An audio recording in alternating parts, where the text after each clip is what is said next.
referring to us as like cuties or sweeties. And this girl, lady, jumped through the effing window.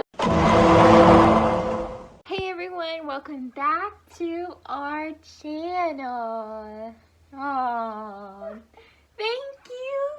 Okay, so I have filmed a lot of like vlogs and stuff that's just going on like everywhere.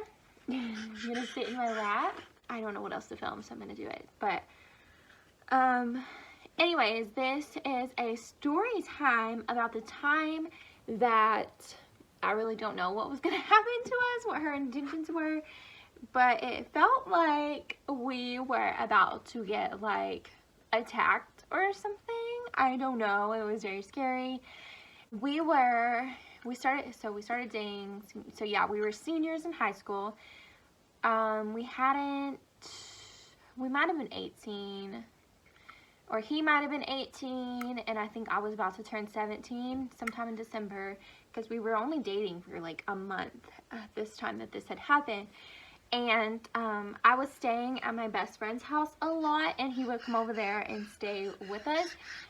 But this night I was going to take him home, and we stayed up super late, so it was like 1 o'clock in the morning on a school night, and I know, we were so bad.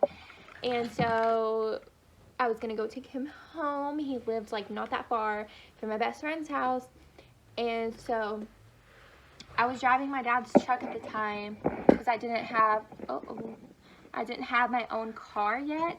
And so we were just driving around like listening to music, doing stuff that we probably shouldn't have been doing. We were driving on the dirt roads, and I pulled up to the stop sign, and this like white Suburban, like super old, had like stopped at like right catty corner to me, but she didn't have a stop sign. So I was like, why is she stopping? So I was like, whatever, and I turned right. So that was like probably a really big mistake of mine, because this was a dead-end road. Yeah, so of course she starts following me, and she kept shining her brights behind me, and I was like, what the heck, like, oh my god, you know, because I didn't know who it was. I was like, maybe they know me or something, or know us, and they're trying to like be cool, I guess. I don't know. Billy's aunt's house was at the end of the dead end road, so I pulled up like kind of into her driveway, because I was just gonna like back up and then go back home, you know, like, because it was super late. I was not about to just show up at his aunt's house. As soon as I pull up in there, she pulls up in there like super weird, and she gets out of the car and starts walking to my window, and it's a girl. She didn't look like super sketchy or anything, so I was like, okay, maybe it's like one of Billy's aunt's friends or something, or like knows him, I don't know. And I rolled down my window. I want to say what I was doing. I mean, I don't do it anymore, but I just don't know if I want to say it on here. And I was all like, no, this is the last one.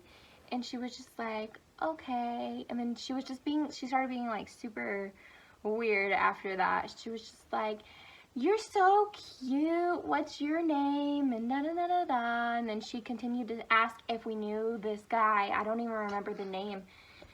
She was like, he owns half of this lake, and she just kept referring to us as like cuties or sweeties, or just like stuff that was really weird. She was probably like in her mid-30s, and she was pretty tall. And thankfully that I had Billy with me, because I don't know what would have happened if I didn't.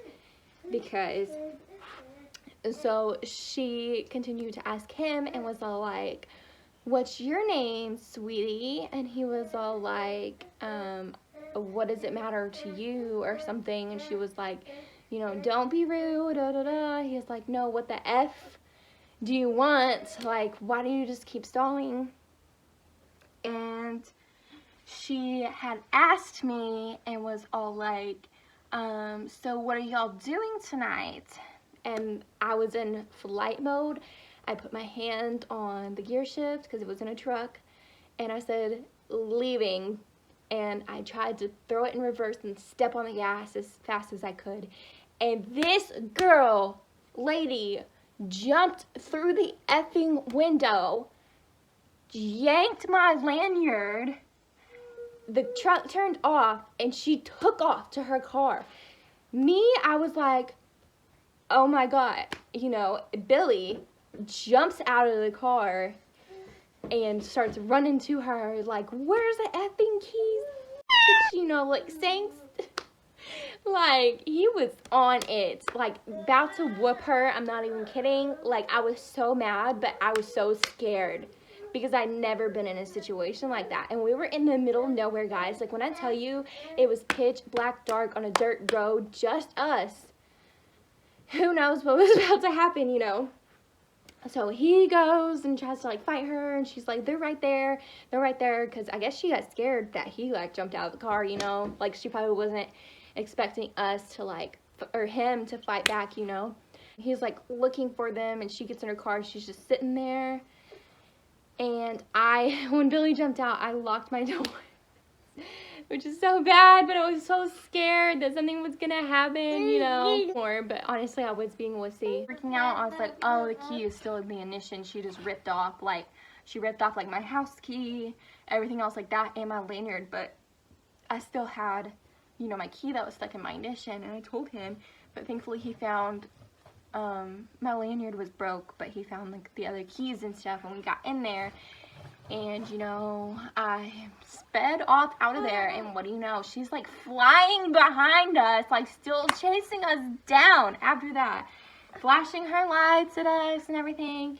So me, I was all like, F this. Like, I don't care if it's 2 in the morning, and we're supposed to have school tomorrow, and we could totally get in trouble for being out this late. I was like, I'm calling 911.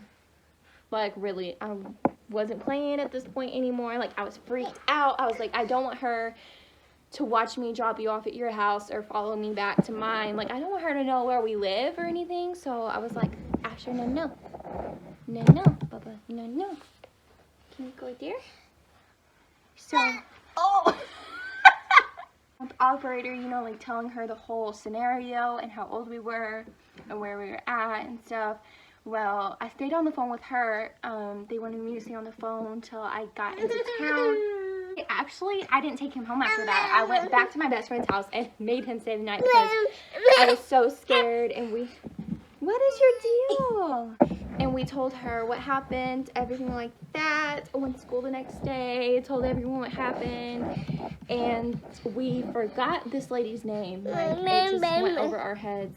We forgot the guy that she said everything, but we will never forget the story. Definitely was something crazy that happened to us. And the thing is, we've had a lot of crazy stuff happen to us in our relationship.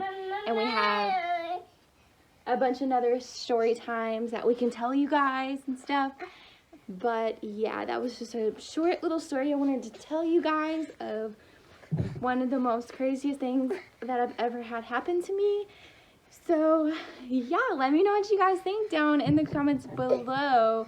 And stay tuned for our next video because I have some coming out soon. Thanks, guys. Bye.